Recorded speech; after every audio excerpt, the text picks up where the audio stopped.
गधा मजदूरी करना बंद करो। 200-200 क्वेश्चन एक चैप्टर के लगा रहे हो, इतने सारे सैंपल पेपर्स आंखों के सामने खोल के रखे हुए हैं, एनसीईआरटी लगा रहे हो, एग्जाम्पलर लगा रहे हो, एक्स्ट्रा क्वेश्चंस लगा रहे हो। अब वो टाइम नहीं रहा। तो टाइम क्या है हमारे पास?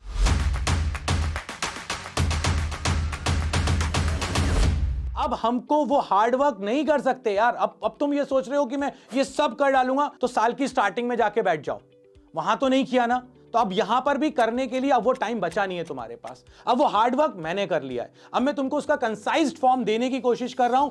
मैं तुमसे कह रहा हूं कि स्मार्ट वर्क करो। अब वो हार्डवर्क कर लिया बाबा जी ने तुम्हारे। अब मैं तुमको 5 पॉइंट की एक स्ट्रेटेजी दे रहा हूं। अगर तुमने इन सब चीजों को समझा ना तो तुम्हारा काम हो जाएगा। देखो, सबसे इंपॉर्टेंट बात होती है, बहुत सारे लोगों को पहली बात है न्यूमेरिकल में दिक्कत है।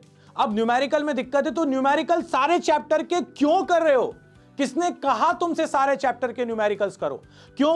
क्योंकि यार पर्टिकुलर चैप्टर से ही आने वाले हैं। अगर थोड़ा सा तुम्हारे मास्टर ने या थोड़ा सा अगर तुमने एनालाइज करा प्रॉपर तरीके से तो तुमको यह पता चल जाएगा कि यार इसी चैप्टर से तो न्यूमेरिकल्स आ रहे थे, हम क्यों जबरदस्ती सारे चैप्टर्स के पीछे भागे हुए हैं। दूसरी इंपॉर्टेंट बात अपने पास आती है, वो है chapter wise weightage. Electromagnetic waves 3 marks का चैप्टर है। ओ लगे हुए हैं 3 दिन से, इलेक्ट्रोमैग्नेटिक वेव्स की फ्रीक्वेंसी नहीं रटा रही है मुझसे, मैं कैसे ऑर्डर को याद करूं, इसका यूज क्या होता है, उसका यूज क्या होता है। बंद करो ये सब करना।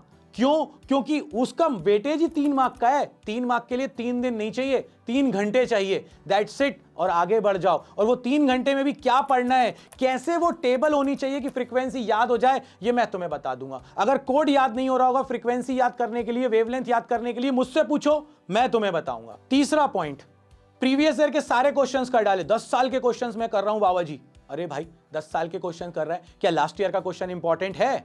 लास्ट ईयर उन्होंने पूछ लिया, क्या डिट्टो सेम क्वेश्चन इस साल पूछेंगे? कॉमन सेंस तो लगाओ यार। मतलब मेरे मास्टर ने बोल दिया ये पिछले 3 साल के पेपर हैं, ये लगा ले, इसी में से आएगा। थोड़ी सी उनसे कहना कि मेहनत कर लो, हमको वो क्वेश्चंस बता दो जो इस बार ज्यादा प्रोबेबिलिटी रखते हैं। भगवान तो कोई नहीं है, बता तो कोई भी नहीं पाएगा, पेपर कोई नहीं लीक कर रहा है यहां पर, मगर एक एनालिसिस ऐसा हो जाता है जिससे प्रोबेबिलिटी बढ़ जाती है कि ये क्वेश्चन आएगा, ये क्वेश्चन नहीं आएगा। तो वो 200 क्वेश्चन है ना, वो 20 क्वेश्चन के अंदर सिमट कर रह जाते हैं। और यही हर साल बाबा जी करते हैं युद्धाभ्यास में। और जब युद्धाभ्यास आता है और उसी से तो पेपर में हर बार क्वेश्चन आ रहे हैं। लास्ट ईयर भी आए थे। कमेंट करके बताओ भाई पुराने लोग इन नए लोगों को कि बाबा जी ने जो युद्धाभ्यास में 20-20 क्वेश्चंस दिए थे सिलेक्टेड, उन्हीं में से पेपर में आया था और आया था। इस बार भी युद्धाभ्यास आएगा यूट्यूब पर। किसी को अर्ली एक्सेस चाहिए तो ऐप में आ जाओ, वो मैं तुमको अलग से डिटेल में बता दूंगा। नाउ फोर्थ इंपॉर्टेंट पॉइंट अपने पास क्या निकल के आता है, वो है डायग्राम्स। हम डायग्राम्स को पता नहीं क्या करते हैं कभी भी। देखो, वैसे तो स्कूल एग्जाम में अपन ने पेंसिल उठाने की मेहनत करी नहीं है ना। उन लोगों से बात नहीं कर रहा जिन्होंने करी है मेहनत, मेजॉरिटी से बात कर रहा हूं जिसने पेंसिल नहीं उठाई। हमारे पास सामने कैसे बैठे हुए हैं जो आई कार्ड से लाइनें खींचते थे। तो भाई ये काम आप बंद कर दो। अपने पास एक पूरा प्रॉपर बॉक्स होना चाहिए और पर्टिकुलर चैप्टर्स हैं, जैसे कि ऑप्टिक्स में, ऑप्टिकल इंस्ट्रूमेंट में 3 डायग्राम्स हैं। उसमें लोग गलती करते हैं, प्रैक्टिस नहीं करके जाते हैं और क्वेश्चन का आधे से ज्यादा वेटेज जो होता है ना, वो डायग्राम का होता है दोस्तों उस केस में। तो ये सिलेक्ट करना पड़ेगा हमको एक अपने पास एक शीट होनी चाहिए जिसमें सिर्फ डायग्राम्स हो, रे डायग्राम्स हो या फिर हमारे पास दूसरे सर्किट डायग्राम्स हो। तो ये सब अगर बने हुए होंगे तो एक बार देखोगे और चैप्टर्स के सारे डायग्राम्स रिवाइज हो जाएंगे। फिफ्थ पॉइंट, जानबूझ के इस पॉइंट को मैंने लास्ट के लिए बचा के रखा हुआ था क्योंकि ये वो पॉइंट है जो बहुत इंपॉर्टेंट है दोस्तों। Sample paper. सैंपल पेपर हमने ना, हम इस कंपनी का भी लेंगे, हम इस कंपनी का भी लेंगे, हम इस कंपनी का भी लेंगे, हम इस कंपनी का भी लेंगे। किस कंपनी का सैंपल पेपर लेंगे? सबके ले लेते हैं, कहीं ना कहीं से तो मिल ही जाएगा। इतनी बेवकूफी क्यों करते हो यार? मैं बताऊंगा तुमको किसका सैंपल पेपर लेना है, उसी का सैंपल पेपर लेना। क्यों? क्योंकि लास्ट ईयर से उन्हीं सैंपल पेपर से ही क्वेश्चंस आए हैं।